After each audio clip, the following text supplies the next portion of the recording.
Captain Daniel Harper stood at the observation window of the human diplomatic vessel and watched the grow larger.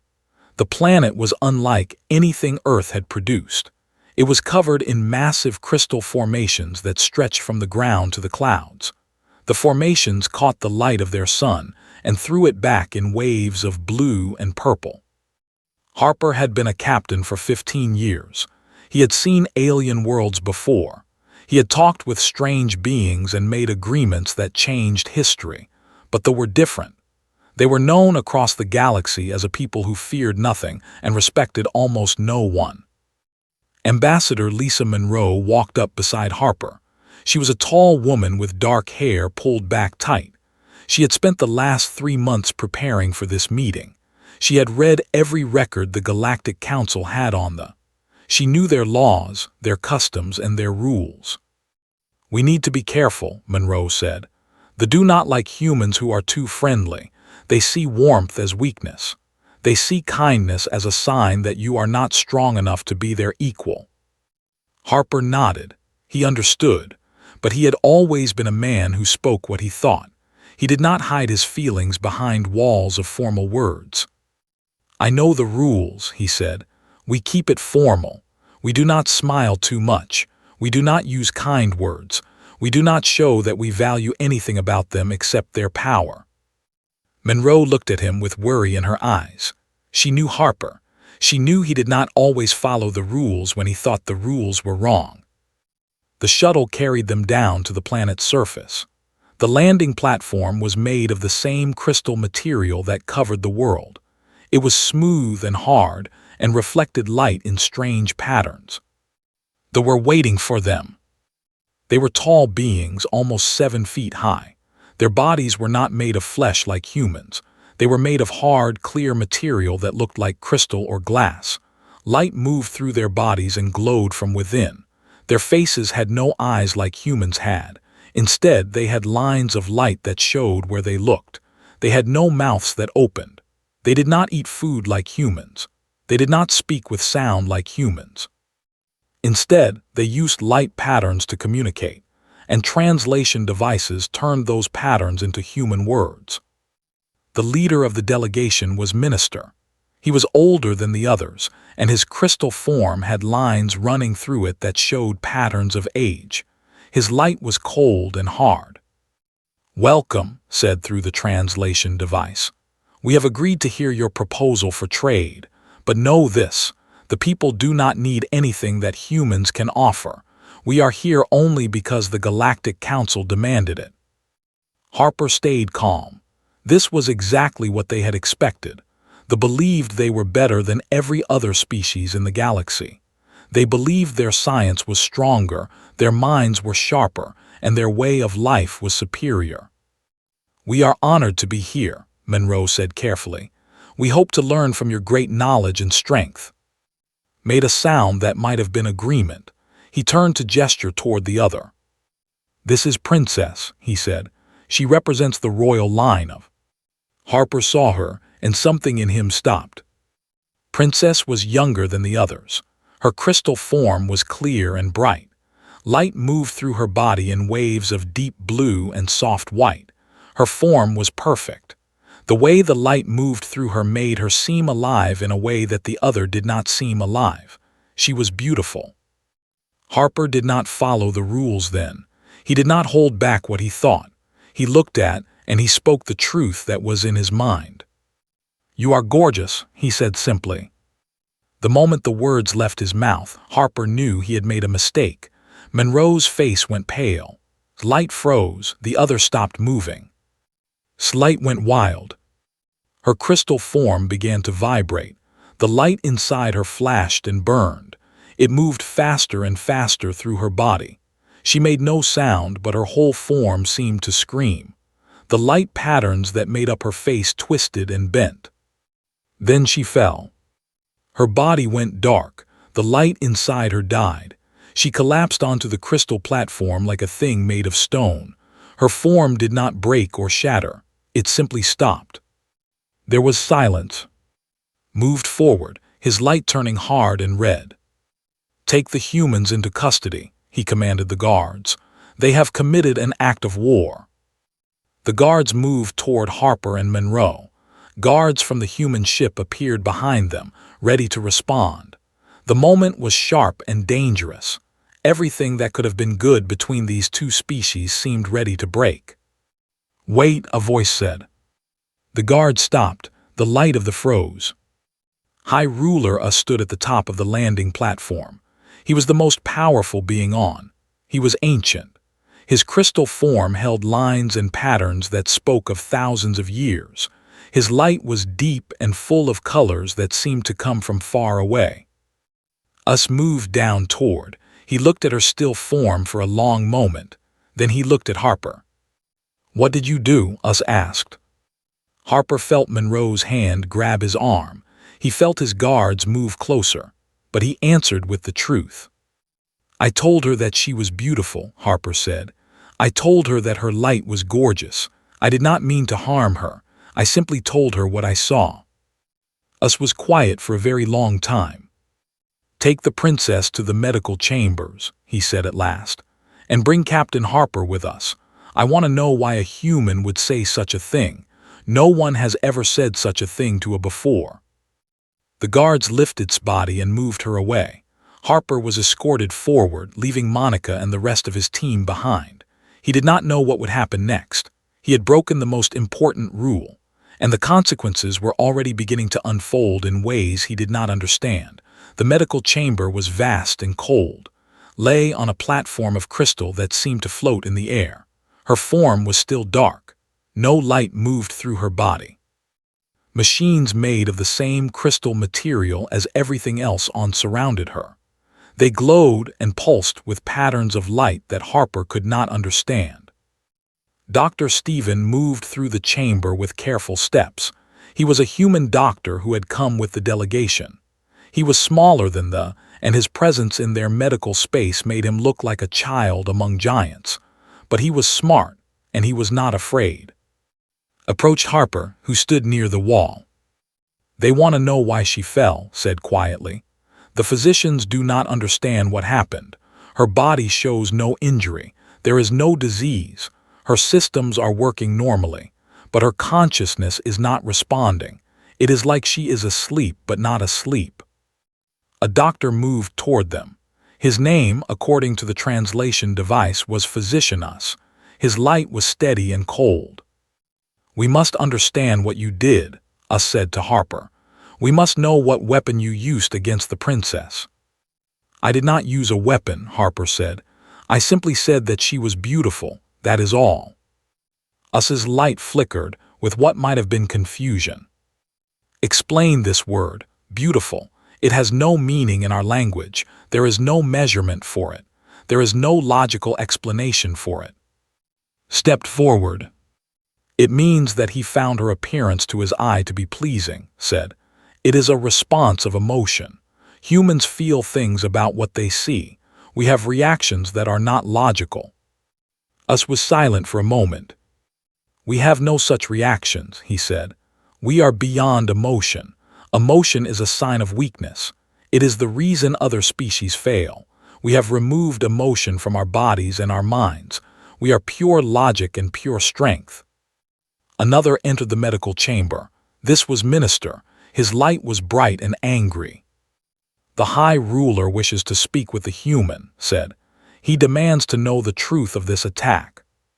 Harper was escorted to a different chamber, this one larger and filled with more light. The High Ruler was there, and with him were other elders of the people. They were ancient, and their forms were with patterns that showed many years. "Tell me," said, "why did you say such words to the princess? What is your purpose? Do you seek to destroy our way of life?" Harper stood straight. He had nothing to hide, and he had no reason to lie. "I said those words because they were true," Harper said. "When I looked at Princess, I saw something beautiful. Her light is different from the other. It moves in a way that shows something more than logic. I saw that and I spoke about it. I did not mean to hurt her. I did not know that speaking the truth would have this effect." One of the elders moved forward. She was ancient, her form almost cloudy with age. "Is it possible," she said slowly, that the human is correct? Is it possible that the princess still holds something inside her that we removed from all? Is it possible that she still has the capacity for emotion? Slight went red. That is impossible, he said. All have been purified of emotion for 3,000 years. Our genetic code has been perfected. We have removed all weakness. But us did not respond too. Instead, he looked at Harper with something in his light that might have been curiosity. You say the human word, emotion, means something that causes reaction not based on logic, Us said. Yes, Harper said. Emotion is what we feel about things. It guides our decisions sometimes more than logic does. It makes us value things that have no logical value. It makes us care about others. It makes us want to protect things that are important to us. Us was silent for a long time. And you believe this is not weakness? He asked. I believe it is strength, Harper said. My people have survived because of emotion. We feel fear and it makes us cautious. We feel love and it makes us brave. We feel sadness and it makes us kind. Emotion is what has kept humanity alive. Moved forward with anger in every line of his body. This human is a liar and a fool, said. And now the princess is damaged because of his words. She should be erased from the genetic record. She is flawed. She is weak. No, a voice said. Everyone turned. Stood in the entrance to the chamber. Her light was dim and shaky, but it was there. She was awake. She was moving on her own.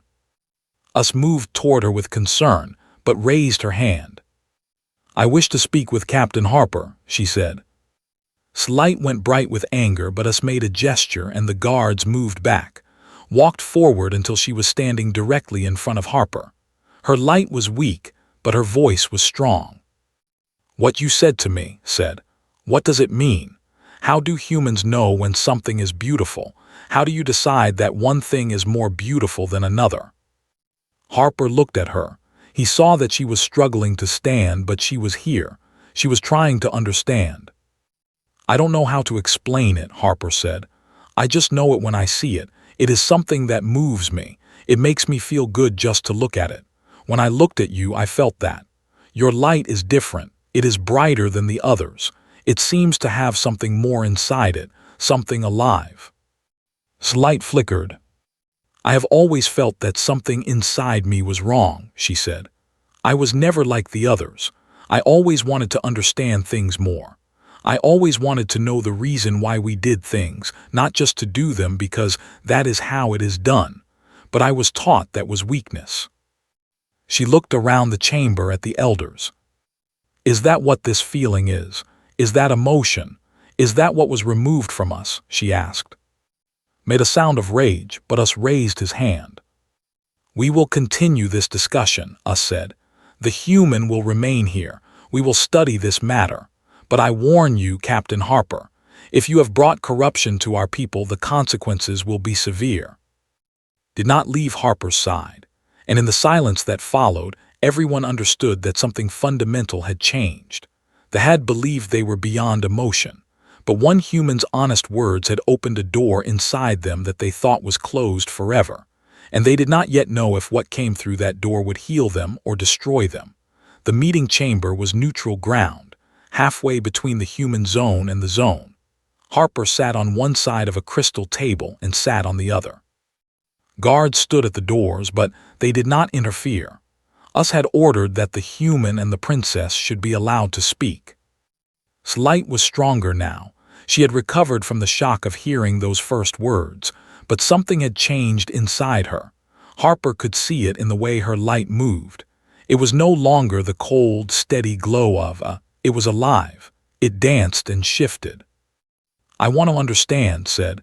You told me I was gorgeous. Other humans said nothing like this. They were careful. They were afraid to offend, but you were not afraid. Why? Harper thought about this carefully before he answered. Because I believe that truth should be spoken, he said. And because hiding the truth from someone is a form of disrespect. When I saw your light, I saw something that moved something in me. I thought you should know that. I thought it was important to tell you what I felt. "But why does this matter?" asked. "Why is it important to tell me that you find me beautiful? How does this change anything? How does this affect what we are doing here?" "It matters because you are not just a function or a role," Harper said. "You are a being. You have value that is not just about your usefulness. When I tell you that you are beautiful, I am saying that you have worth beyond what you do or what you can provide.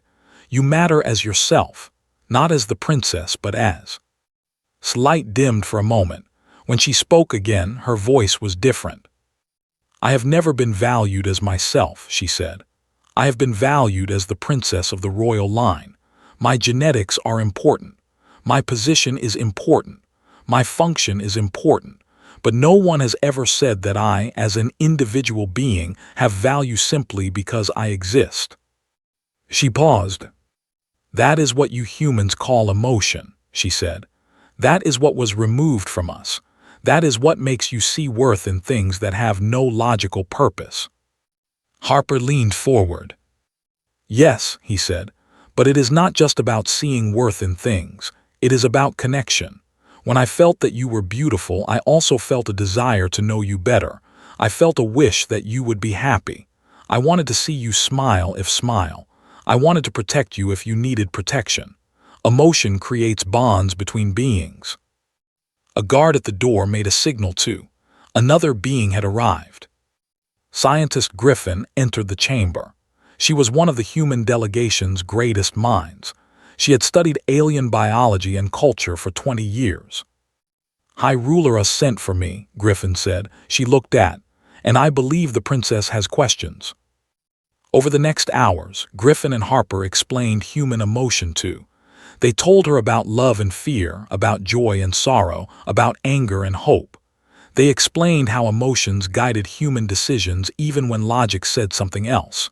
They described art, music, literature, and dance, all the things humans created because they felt things deeply. Listen to everything. Her light grew brighter as she understood. "So humans make mistakes because of emotion," she said. "You do things that are not logical. You fail more often than we do." "Yes," Griffin said, "but we also achieve things that logic alone could never create. We build things to last for generations because we love those who will come after us. We sacrifice for others not because it is logical, but because we care about them. We continue fighting for things we believe in even when the math says we cannot win. Emotion gives us the strength to do impossible things." Stood and walked to the window. Below them they could see the city. It was perfect and ordered and beautiful in its way, but it was also cold. There was no color that was not functional. There was no structure that was not logical. Everything served a purpose, and nothing was created simply to be beautiful. "My people are afraid," said, "I think. I now understand that is why emotion was removed. We are afraid of the chaos it brings. We are afraid that if we feel things, we will make bad decisions. We are afraid of being hurt." "That is possible," Harper said, "but the answer to that fear is not to remove emotion. The answer is to learn how to use emotion wisely. Emotion and logic should work together. They should guide each other." In the days that followed, began to move through society in a way that was new. She asked questions that had no logical answers. She expressed preferences that served no purpose. She showed interest in individuals as unique beings, not just as carriers of genetic material. And the younger noticed. They began to gather around her. They began to ask their own questions. Some of them asked Harper directly if they could be beautiful. Some asked if they could have value beyond their function. Saw this growing movement, and his anger grew with it. He began to speak against the human delegation. He claimed that Harper was poisoning the mind with human weakness. He demanded that trade negotiations be stopped and that Harper be sent away. But us did not agree. One night, the High Ruler asked Harper to meet with him alone. They stood on a high platform looking out at the crystal world below. "My people," us said, "were not always as they are now. 10,000 years ago we had emotion like your people do. We created art and music. We loved and suffered. But we also waged war. We destroyed each other. A leader named us, from whom I take my name, decided that emotion was the problem. He changed our genetic code. He removed the ability to feel deeply. He created a society of pure logic. Us paused. For 10,000 years we have been stable. We have not suffered war. We have built great things, but we have also stopped growing. We have stopped changing. We have stopped creating things of beauty. We have become frozen. And now, Harper asked. Now, Us said, a human came and spoke one sentence, and everything my people believed about themselves has been called into question, wants to destroy you and hide this moment. But I am beginning to think that perhaps this moment is what we needed. He looked at Harper. You have given us something dangerous, Us said. The knowledge that we could be different, the knowledge that we are missing something important, and I do not yet know if we can survive what comes next, but I know that we must try. Throne Room of was the largest chamber on the planet. It stretched for 300 feet in every direction, and the walls were made of crystal that had been mined from the deepest parts of the world. The light from 10,000 sources made the space glow. This was where the High Ruler made decisions that shaped the future of the entire people. Today, it was where war almost began. Harper stood at the center of the chamber. Around him were guards and soldiers. He was alone. His team was in the human zones, kept apart by ministers' orders, stood beside the High Ruler's platform, but she could not help him. Not now. Stepped forward. His light was red with anger. He addressed us and the gathered council. This human has come to our world as a friend, said. His voice filled the chamber. But he is an enemy. He brought with him a weapon more dangerous than any bomb or gun. He brought the weapon of emotion. He has infected the mind of Princess with this weakness. And now that poison spreads through our young, they question our way. They doubt our laws. They seek to make us weak like the other species of the galaxy. Pointed at Harper. I demand that this human be imprisoned. I demand that all contact with humans be cut off.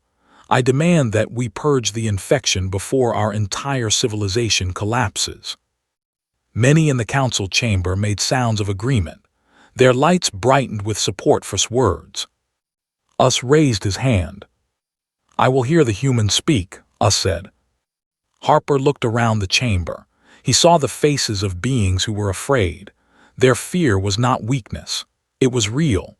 They had built a civilization on the idea that emotion was the root of all suffering, and now that idea was being challenged. I am not your enemy, Harper said. His voice was steady. I came to your world to trade with you, to build connection between our peoples. I did not mean to say something that would shake your entire way of life, but I did mean to speak the truth, and the truth is that Princess is beautiful, and that truth matters. He looked directly at us. Your people are not weak because of emotion, Harper said. Emotion is not a disease. It is part of what makes us alive. Yes, emotion causes suffering, but it also causes joy. It also causes us to love and to protect and to create. You have removed half of your ability to feel in order to avoid the half that causes pain, but you cannot have one without the other. That is not how life works. Made a sound of rage. Guards, he commanded, take the human. The guards moved toward Harper, but moved as well. She stepped in front of Harper. No, she said, her light was bright. I will not allow this. The guards stopped. They looked for orders. The princess has been corrupted, said. Remove her as well. This time Us stood.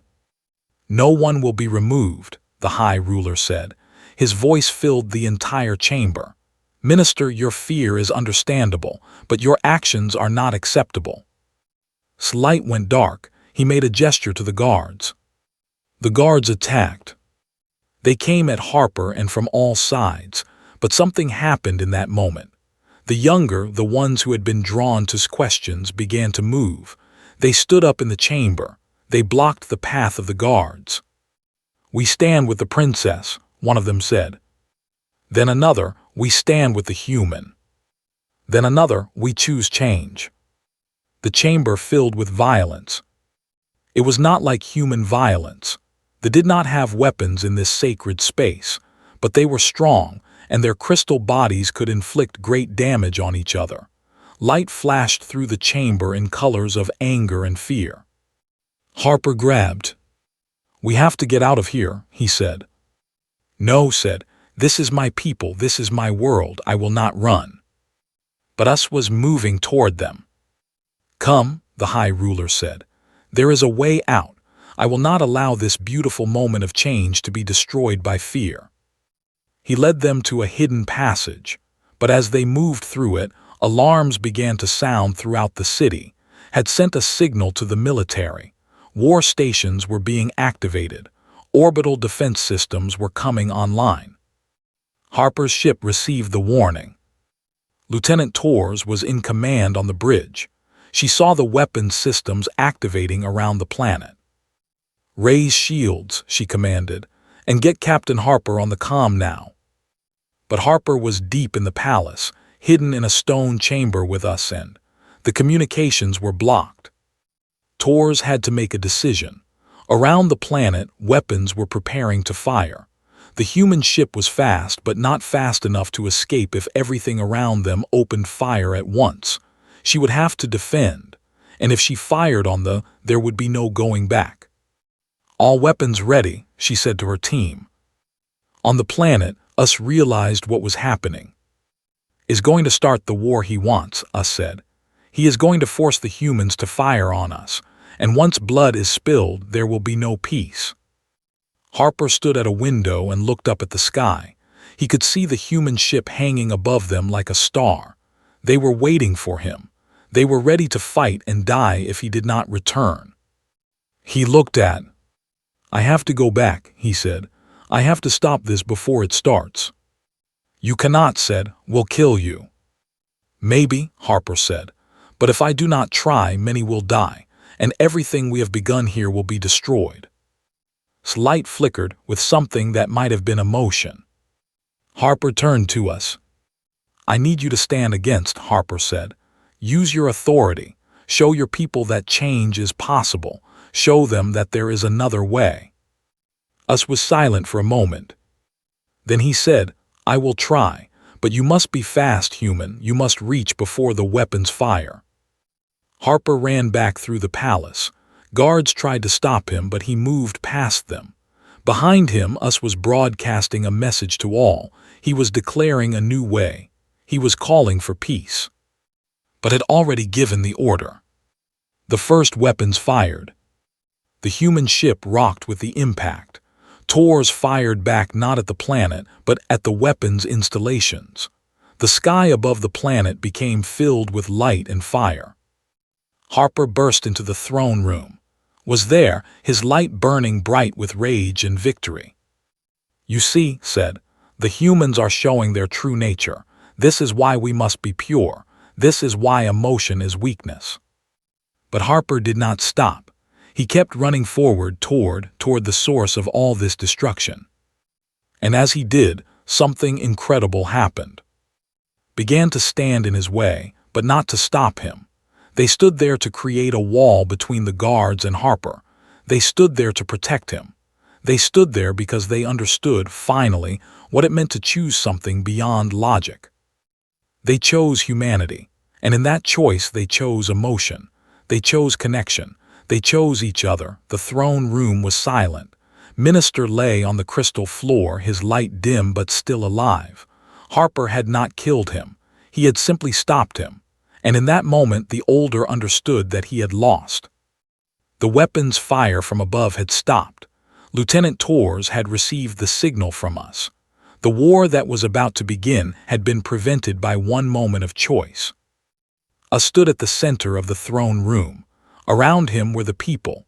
Some were old traditionalists who had served for thousands of years. Some were young ones who wanted change. Some were in between, still trying to understand what was happening. "We have a choice," Us said. His ancient light filled the chamber. "We can continue as we have for 10,000 years. We can remove this human and all the ideas he has brought with him.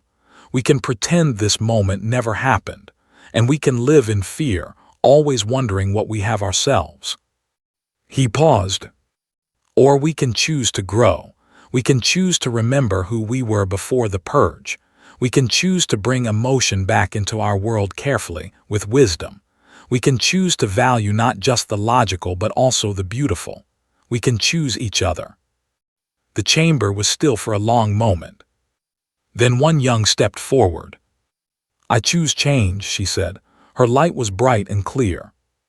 Another stepped forward. I choose change. Then another and another until most of the young had declared themselves. Some of the older ones joined them. Not all, but enough.